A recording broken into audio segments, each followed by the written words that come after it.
Talvos 7 was a moon nobody wanted and everybody needed, which made it the perfect place to die. Sergeant Marcus Webb crouched behind what used to be a defensive bunker and was now just expensive rubble, trying to calculate how many seconds he had before the krill overran their position. His tactical display was screaming warnings in 3 languages, none of them encouraging. "Webb, we need to fall back." Lieutenant Chen's voice crackled through the comm, barely audible over the sound of plasma fire and chittering that made Marcus's spine crawl. The krill didn't roar or scream when they attacked. They chittered like insects, millions of legs and mandibles clicking in horrible coordination. "Fall back to where?" Marcus shouted, snapping off shots at the advancing swarm. "The extraction point is compromised. The western corridor is collapsed, and the Valorians are getting hammered on the ridge." The human contingent on Talvos 7 numbered exactly 40 soldiers, sent as a gesture of Earth's commitment to the alliance with the Valorian Empire. 40 humans supporting 10,000 Valorian regulars in defending mining operations that fueled half the sector's economy. It should have been a milk run, a way for Earth to show it could contribute to galactic defense without risking much. Then the krill had arrived in numbers nobody predicted, and the milk run turned into a slaughterhouse. Marcus checked his ammunition counter and swore. 15 shots left, and the krill were still coming. They moved like liquid death, 6-legged insected nightmares with crystalline carapaces that reflected weapon fire and mandibles that could shear through battle armor. The Valorians fought with disciplined precision, their energy weapons carving through krill warriors, but for every one they dropped, 3 more emerged from the tunnels. "Extraction in 5 minutes. Chen's voice cut through the chaos. "All human forces converge on LZ Alpha." Marcus started to move, then froze. 30 meters to his left, one of the Valorian Crimson Guard, the elite warriors who served the Empress directly, was pinned under a collapsed support beam. Krill warriors were closing in, and the Valorian was struggling to free herself, her armor's power assist clearly damaged. Every tactical instinct Marcus possessed screamed at him to run. He was a sergeant in Earth's expeditionary forces, not a hero. His job was to follow orders, support the Valorians, and survive to file reports nobody would read. But the Crimson Guard warrior looked up, and through her helmet's visor Marcus saw her eyes, wide with the knowledge of incoming death, and his body moved before his brain caught up. "Webb, what are you doing?" Chen screamed through the comm. "Something stupid," Marcus replied, sprinting toward the pinned warrior. He dropped his rifle, grabbed the support beam with both hands, and pulled with everything he had. Enhanced combat armor added to his strength, but the beam was massive and his boots skidded on blood-slicked stone. The Crimson Guard, her nameplate read Kess, stared at him like he'd lost his mind. "Human, leave. This is not your. Shut up and move when I lift." The krill were 10 meters away. Then 5. Marcus could smell them now, that horrible organic mechanical scent that made his hindbrain scream about wrongness. He pulled harder, muscles screaming, and the beam shifted. Kess dragged herself free just as the first krill warrior reached them. Marcus managed to draw his sidearm and put 3 rounds through its head before the second one hit him like a freight train. He went down hard, armor sparking, and felt the impact of something punching through his torso with clinical precision. Pain came second, delayed by shock and adrenaline. Marcus looked down and saw the krill blade, some kind of crystalline spike extending from its forelimb, buried in his abdomen. It had punched clean through, missing his spine by centimeters but causing catastrophic damage to everything else. The krill warrior pulled the blade free, and Marcus felt the wet heat of blood flooding his armor. His vision grayed at the edges. Kess was back on her feet, her sidearm firing with precision that dropped the krill warrior before it could finish him. More Crimson Guard appeared, covering fire driving back the swarm. Strong hands grabbed Marcus, and he heard Kess shouting something in Valorian that his struggling translator rendered as urgent medical emergency. The world tilted as they dragged him toward the extraction point. Marcus tried to assess his injury through the haze of shock, but his hands couldn't find the edges of the wound through all the blood. That was bad. That was really bad. Extraction ships screamed overhead, their defensive cannons turning the battlefield into a strobing nightmare. Marcus was vaguely aware of being carried up a ramp, of medics descending on him with equipment that beeped in alarm, of Kess refusing to leave his side despite orders to clear the medical bay. Then she appeared. Through the chaos and the pain and the gray fog threatening to pull him under, Marcus saw her. Empress Shade Valkyris, absolute ruler of the Valorian Empire, descended from her command ship to personally assess casualties. She was impossible to miss. 7 feet of armored grace, with those distinctive elongated ears that marked all Valorians, wearing ceremonial battle armor that probably cost more than Earth's entire defense budget. She moved through the medical bay with purpose, checking on her wounded, and Marcus thought distantly that it was strange for a monarch to care that much. Then she reached his position, and Kess immediately knelt in formal respect. "Majesty, this human saved my life," Kess said quickly. "He's badly wounded, the medics say." Shade knelt beside Marcus, and her silver eyes locked onto the wound in his torso. The medical team had cut away his armor and uniform, exposing the injury, and Marcus knew from their expressions it was bad. But Shade's reaction wasn't concern or sympathy. Her eyes widened with something that looked like shock, then disbelief. She reached out slowly, her hand hovering over the wound without touching, and when she spoke, her voice carried an edge of something Marcus couldn't identify. "This wound should be fatal." "It still might be, Majesty," one of the medics said nervously. "We're preparing emergency surgery." "No," Shade's voice cut through the medical bay like a blade. "Look at it. Actually look." The medics clustered closer, and Marcus heard their collective intake of breath. Through the pain fog, he tried to understand what they were seeing. "The bleeding has slowed," one whispered, "but he has no regeneration implants. No nanite support. Human biology doesn't." "I know what human biology should do," Shade said quietly, her silver eyes still locked on Marcus's wound. "And this isn't it." Marcus tried to speak, but his voice came out as a rasp. "Ma'am, I don't understand." Shade finally looked at his face, and her expression was unreadable. "Neither do I, Sergeant, but you're not dying. Against every law of biology and medicine, you're not dying." She stood, addressing the medics with absolute authority. "Full medical scan, genetic workup, deep tissue analysis. I want to know everything about this human's biology. And I want Elder Vorn here immediately." "Majesty, we're in the middle of an evacuation." "Now." The medics scattered. Kess remained kneeling, looking between Marcus and her Empress with obvious confusion. Shade's hand rested briefly on the Crimson Guard's shoulder. "You were saved by something impossible, Kess, and I need to understand what." Marcus wanted to ask what she meant, wanted to understand why everyone was looking at him like he'd done something beyond just being stupidly heroic. But the pain was winning its war against his consciousness, and the gray fog was back with reinforcements. The last thing he saw before darkness claimed him was Empress Shade Valkyris staring at his wound, with an expression that managed to combine awe and fear in equal measure. And he thought, distantly, that being impossible was probably not a great thing to be when you were bleeding out in an alien medical bay light years from home. Then thinking became too difficult, and Marcus Webb let the darkness take him, unaware that he'd just become the most important human in the galaxy. Marcus woke to the surprising realization that he wasn't dead, which immediately made him suspicious because he definitely felt dying happen.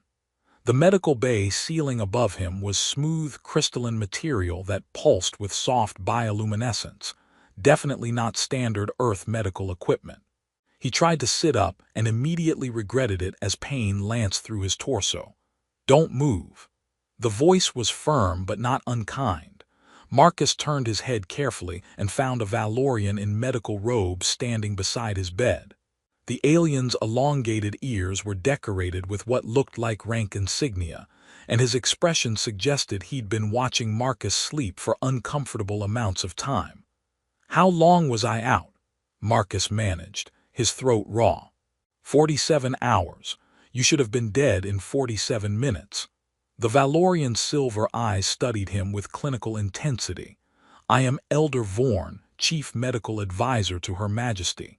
And you, Sergeant Webb, are a medical impossibility." "Yeah, I'm getting that impression."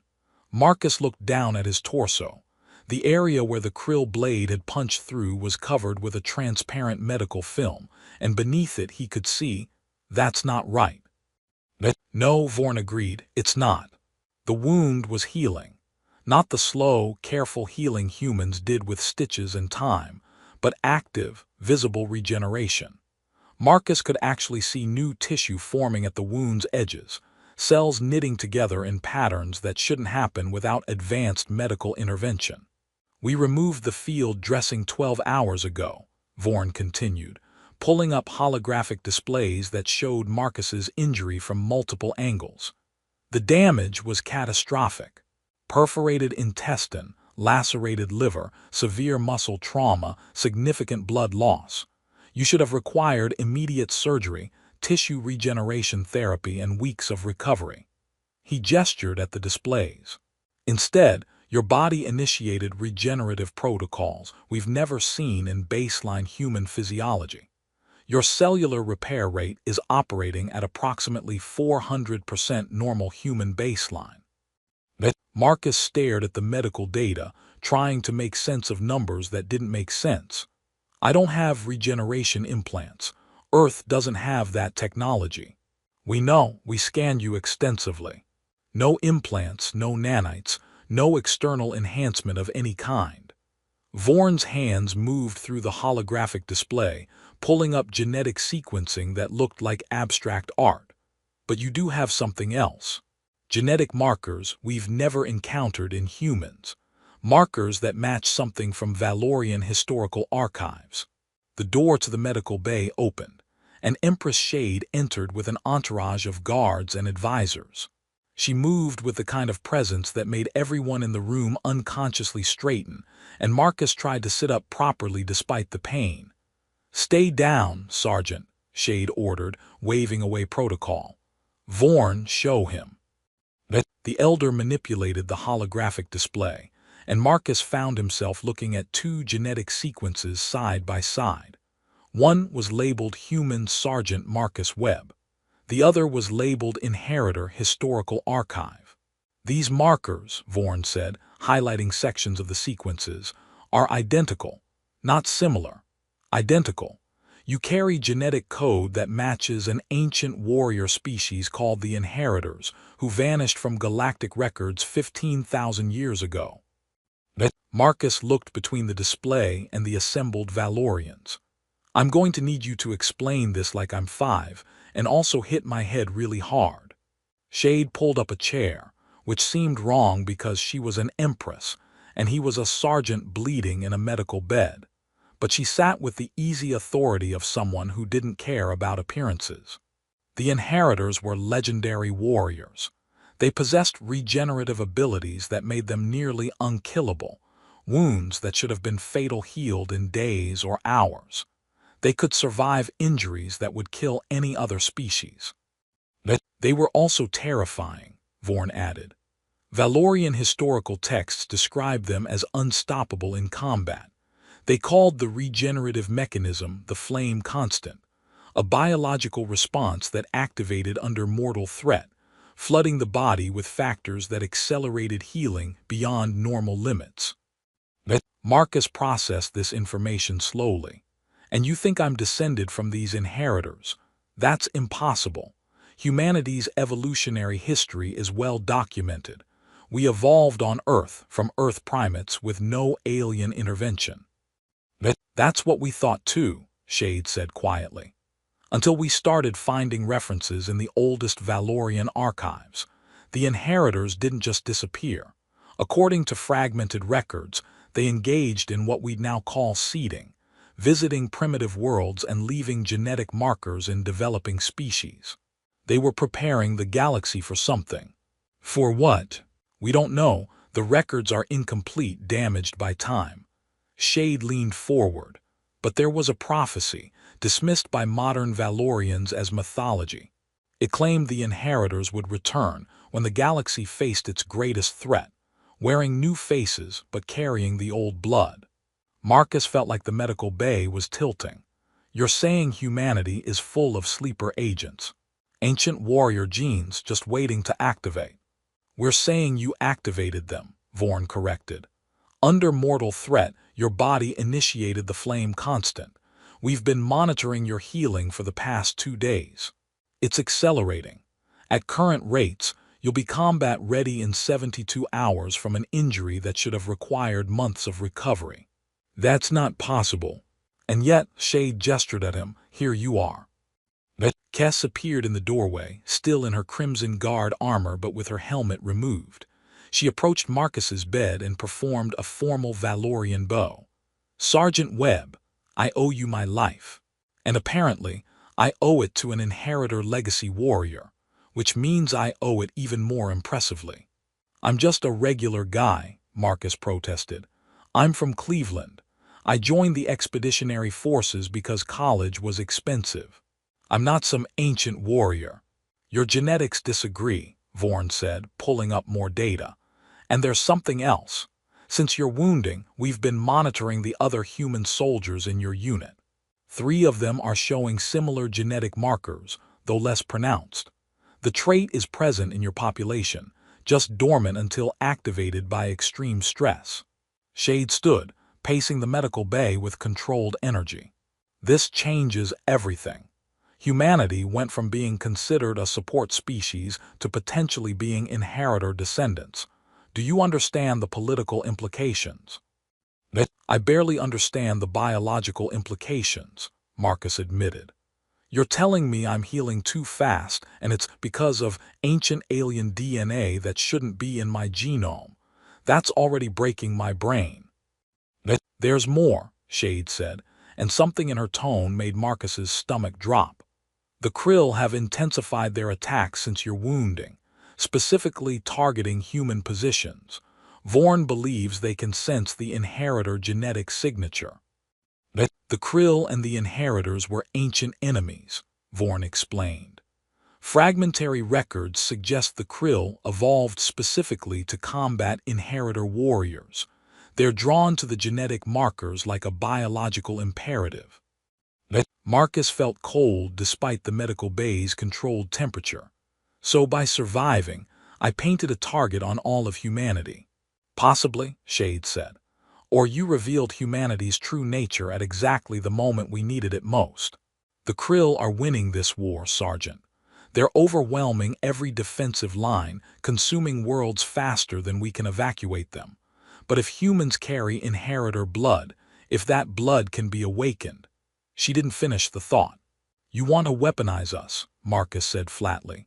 I want to understand what you are, Shade corrected. Because right now, you're either the salvation we've been waiting for, or the greatest threat the galaxy has ever faced. The inheritors were unstoppable warriors, yes, but they were also unpredictable, dangerous. They made entire species extinct when provoked. Marcus looked at his healing wound, at the impossible regeneration happening in real time. He thought about being from Cleveland, about joining up for college money, about being a regular guy who liked bad movies and worse coffee. I don't feel dangerous, he said quietly. Neither did the inheritors, Vorn replied. Until they were. Shade placed a hand on Marcus's shoulder and the gesture felt personal rather than formal. Rest. Heal. We'll figure this out together. But know this, Sergeant, you've changed the course of this war. Whether for better or worse, we'll discover soon enough. After they left, Marcus lay in the medical bay staring at the holographic displays, still showing his impossible genetics. He pulled up his service record on his personal datapad and looked at his file photo. A regular guy from Cleveland with a crooked smile and no idea he was carrying ancient warrior DNA. His wound pulsed with warmth, the flame constant doing its work, and Marcus wondered what his ancestors, human or inheritor, would think of him now? Probably that he should have left Kes pinned and saved himself the existential crisis. But then again, apparently being stupidly heroic was in his genes. Literally. Marcus was cleared for light duty after 4 days, which proved Vorn's predictions about accelerated healing and simultaneously terrified everyone involved. The wound that should have taken months to recover from was now just an angry red scar, and medical scans showed his internal organs had regenerated with efficiency that made Valorian doctors look at their equipment like it had betrayed them.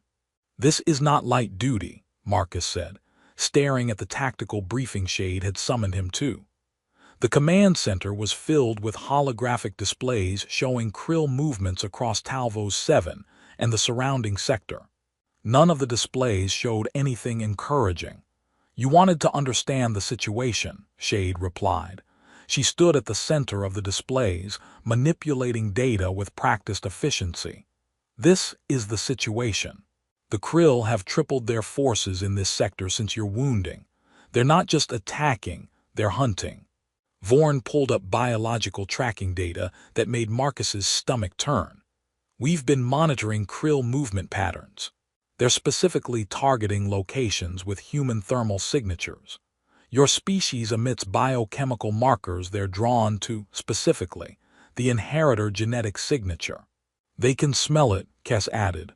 She stood at attention near the Empress, her Crimson Guard armor still bearing scorch marks from the last battle, like predators tracking prey. "Except the Krill aren't exactly predators," Marcus said, studying the tactical data. His expeditionary training was kicking in, analyzing patterns and weaknesses. "They're more like an immune response. The galaxy gets infected with something dangerous, and the Krill show up to eliminate it." Shade turned to look at him, and there was approval in her silver eyes. "That's more accurate than most military analysts have managed. The inheritors considered the Krill their greatest enemy, the only species that could match them in sustained combat. Because the Krill evolved specifically to kill them," Marcus finished. "Which means they see humans as the return of something they were designed to exterminate." He looked at the casualty reports, the human positions being systematically destroyed. "We need to evacuate Earth forces, get them out of the sector before." "Before what?" Shade interrupted. "Before the Krill follow them home, because they will, Sergeant. If humans carry inheritor blood, the Krill won't stop until your species is extinct. Running just delays the inevitable." Marcus wanted to argue, but tactical reality wouldn't let him. "So what's the alternative?" "We stay and fight a war we're not equipped for." "We test a theory," Vorn said, pulling up genetic data. "Your inheritor markers activated under mortal threat. The flame constant responds to extreme stress, combat pressure, the biological certainty of death. What if other humans can be triggered the same way?" "You want to use humans as bait," Marcus said flatly. "I want to see if your species can become what the prophecy claimed," Shade corrected. "The inheritors returning when the galaxy needs them most. The question is whether that's mythology or biological reality." Marcus thought about the 40 humans in his unit, good soldiers who'd signed up for support duty, not to become ancient warrior guinea pigs. "And if they can't activate, if the genes are there but dormant, then we evacuate and prepare Earth for the war that's coming," Shade said. "But if they can, if humans can access even a fraction of inheritor capabilities, it changes everything." The briefing was interrupted by alarms screaming across the command center. A communications officer called out, "Majesty, massive Krill assault forming on the western perimeter. They're concentrating forces near the human defensive positions." "Of course they are," Marcus muttered.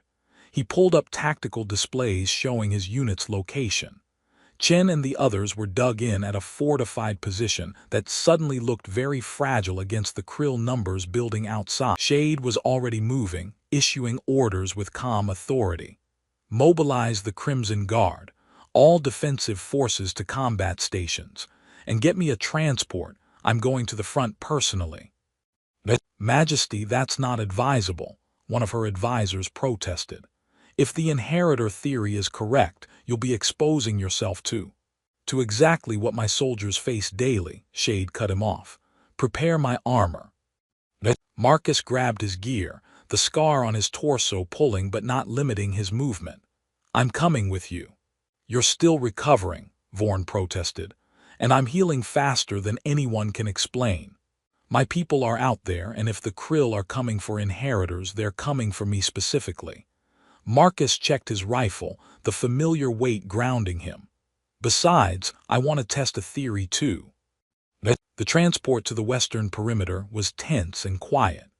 Marcus sat beside Crimson Guard warriors who treated him with a respect that felt unearned. Shade sat across from him, her ceremonial armor replaced with combat gear that looked both functional and impossibly elegant. You don't have to prove anything, she said quietly. I have to prove I'm not going to get my people killed because ancient aliens decided to use human DNA as storage space, Marcus replied. And I need to know if this healing thing is permanent or if I just got lucky once. It's permanent, Vorn's voice came through their comms. He was monitoring from the command center. Your genetic markers are stable and active. The flame constant is now part of your baseline biology. Great, I'm a living science experiment. You're a soldier adapting to new capabilities, Shade corrected. Use them. The battlefield was worse than the tactical displays suggested. Krill warriors were hitting human positions with focused intensity, ignoring easier targets to concentrate on the fortified bunker where Chen's forces had dug in. Marcus could see the pattern immediately. This wasn't a tactical assault, it was extermination. They're not trying to break our lines, Kess observed, her enhanced optics tracking Krill movements. They're trying to kill every human before moving on. Vorn, how many humans in my unit show inheritor markers? Marcus asked through comms. 3 definite matches, 5 possibles, but the markers are dormant, Sergeant. They haven't activated. Then let's wake them up. Marcus jumped from the transport before it fully landed, hitting the ground at a run. His body responded with efficiency that felt foreign and natural simultaneously. Faster reflexes, enhanced strength. The wound in his torso just a distant ache that his biology was ignoring in favor of combat effectiveness. He reached Chen's position and found his lieutenant coordinating fire with the kind of calm professionalism that made him a good officer. Webb, what are you doing here? Medical said you were critical. Medical doesn't understand human biology apparently, Marcus cut him off. Listen, I need you to trust me. Those soldiers you flagged for genetic screening, Reynolds, Torres, Park. Get them to the front line. They're support positions, not front line rated. They will be, trust me. The Krill were coming over the defensive barriers now, their chittering filling the air with horror movie sound effects. Marcus opened fire, and his accuracy was impossible, every shot connecting, his enhanced reflexes tracking targets faster than conscious thought could process. Reynolds came up beside him, a young private from Chicago who looked terrified and determined. Sergeant, what's happening? Why am I being pulled to front line? Because you're about to discover you're tougher than you think, Marcus said. And when things get bad, and they will, don't fight it. Let your body do what it needs to do. A Krill warrior broke through, mandibles aimed for Reynolds' throat. Marcus tackled the private out of the way, but not before the Krill's blade caught Reynolds across the shoulder, a deep cut that should have sent him into shock. Instead, Reynolds screamed, and his eyes went wide with something that looked like recognition. The wound began closing immediately, the flame constant activating under mortal threat, and when Reynolds looked at Marcus, there was understanding there. What the hell? Later, right now, fight. And Reynolds did. The young private moved with enhanced speed, his body responding to capabilities it hadn't known it possessed, and Marcus saw the moment understanding clicked. This was always here, just waiting. Torres and Park activated within minutes, both responding to injuries that triggered their dormant genetics. The three of them fought with a ferocity that pushed back the Krill assault, and Marcus felt something like pride watching them discover what they could become. Shade arrived with her Crimson Guard, and together they broke the Krill offensive. The enemy withdrew not in retreat, but in what looked like tactical reassessment. They'd come to exterminate weak humans and found something else entirely. In the aftermath, covered in blood and combat residue, Marcus found Shade standing among the casualties, her expression unreadable. 4 activated, she said quietly. 4 humans discovered their inheritor legacy today. And they're still alive, Marcus added. Still human, not ancient monsters, just soldiers who heal fast and fight harder. For now, Shade replied. But we don't know what happens as the flame constant strengthens. The inheritors were legendary not just for their combat prowess, but for their unpredictability, their capacity for both salvation and destruction. Marcus looked at his hands, still steady despite everything. Then I guess we figure it out together. Because running isn't an option, and neither is letting the Krill win. Shade extended her hand, and when Marcus took it, her grip was firm and equal. Then we prepare for war, Sergeant Webb. And we hope humanity's inheritor blood makes you heroes, rather than the nightmares the prophecy warned about. No pressure, Marcus said. No pressure at all, Shade agreed and almost smiled. Just the fate of multiple species hanging in the balance. Marcus laughed despite everything, because ancient warrior DNA or not, he was still just a guy from Cleveland trying not to get everyone killed. He just had better healing now, and possibly the fate of the galaxy accidentally resting on his genetically modified shoulders. 3 weeks after the inheritor revelation, Marcus stood in Earth's Expeditionary Command briefing room, facing generals and politicians who looked at him like he'd grown a second head. Behind him, holographic displays showed footage of human soldiers fighting with enhanced capabilities that had military analysts creating entirely new tactical frameworks. Let me see if I understand this correctly, General Morrison said, his expression somewhere between disbelief and barely contained excitement. Our species is descended from ancient alien warriors, and combat stress activates superhuman healing and enhanced combat effectiveness. That's the simplified version, sir, Marcus confirmed. The detailed version involves a lot of genetic markers I don't understand and prophecies from 15,000 years ago. And the Krill are specifically targeting humans because they evolved to exterminate these inheritors. Also correct. Morrison sat back in his chair. Hell of a first contact situation, Sergeant. It gets better, sir, Marcus said, pulling up casualty reports. Since the first activations on Talvos 7, we've documented 43 human soldiers showing inheritor traits. All of them activated under extreme combat stress. The Valorians are calling it the awakening. How many soldiers are we talking about? A civilian advisor asked nervously. How many humans carry these genes? Preliminary screening suggests approximately 30% of the human population carries dormant inheritor markers. Vorn's voice came through the comm link from Valorian space. But activation requires specific conditions: mortal threat, extreme stress, combat environment. It's not something that spontaneously occurs during civilian life. So 30% of humanity are potential super soldiers, Morrison said slowly, and our enemy is specifically evolved to kill them.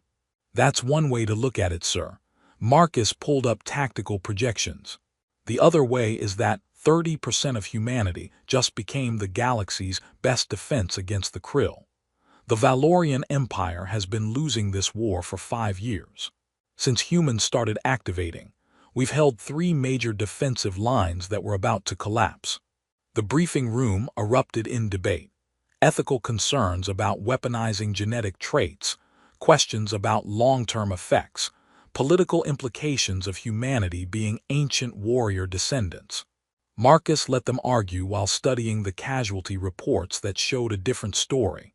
Humans were surviving encounters that should have killed them, adapting to combat faster than any training could explain. His personal comm buzzed with an encrypted message from Shade. "How is the political circus?" Marcus typed back. "About as fun as being stabbed. How's your end?" "The Valorian Council is debating whether to treat humanity as saviors or potential threats." Vorn keeps quoting prophecies. "I'm developing a headache."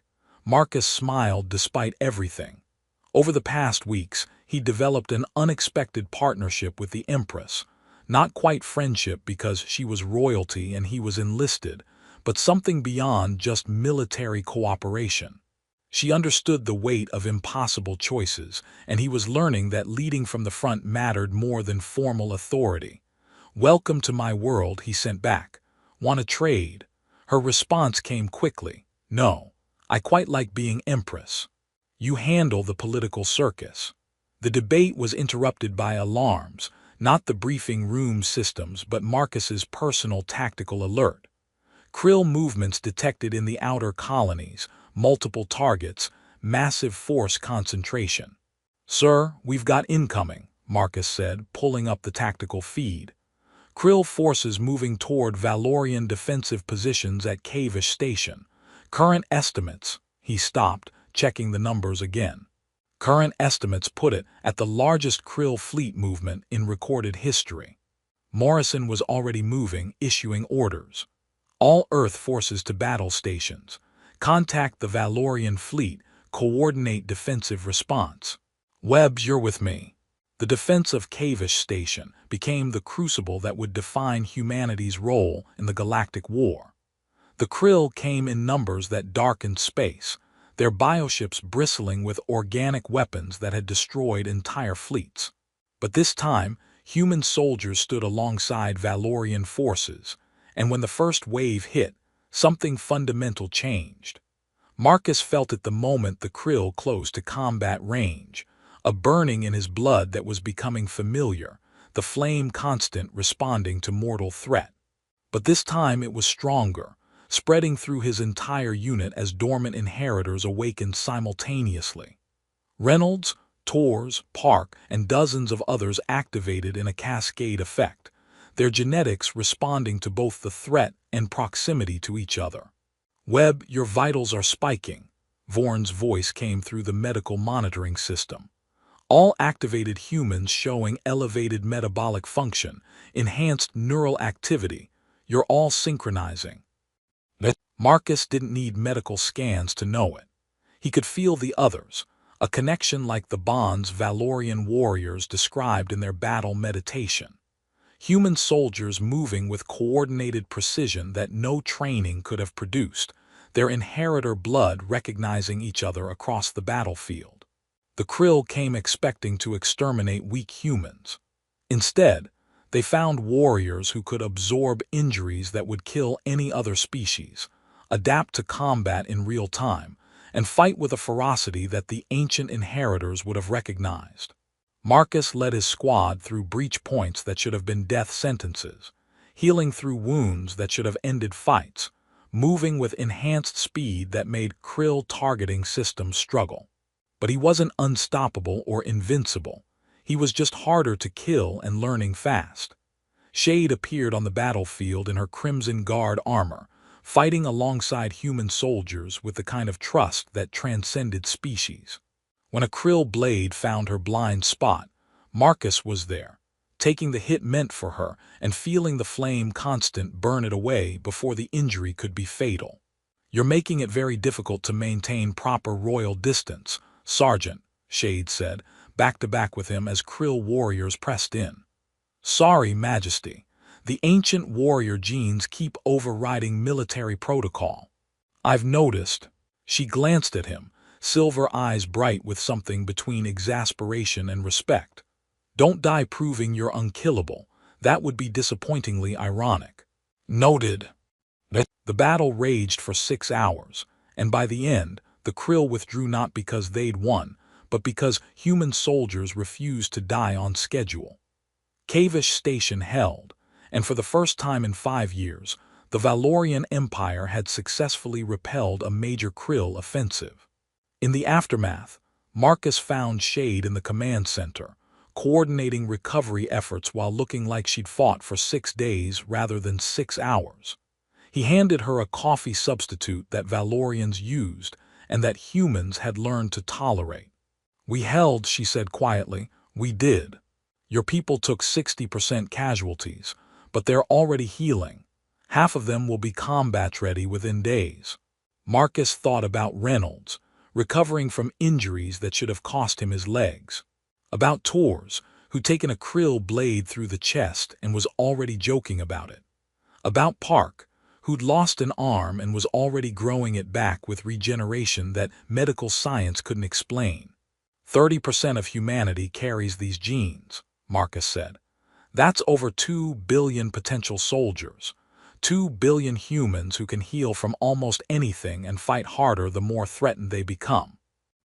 "That terrifies people," Shade replied. "My advisors, your generals, everyone watching this unfold. They see humanity transforming from a support species into something that could challenge empires. Are you terrified?" Shade considered the question carefully. "I'm cautious. The prophecy warned that the inheritor's return could save the galaxy or doom it. Your species is unpredictable, aggressive, and now nearly impossible to kill. That combination makes you either the greatest allies or the worst enemies. And which do you think we are?" "I think," Shade said slowly, "that humanity is figuring out who you are in real time. And I think the choice isn't determined by genetics but by what you do with these capabilities. The inheritors fell because they became arrogant, believed they were invincible. You can be better." Marcus looked at his hands, at the scars that were already fading as the flame constant did its work. "I'm still just a guy from Cleveland. These genes don't change that.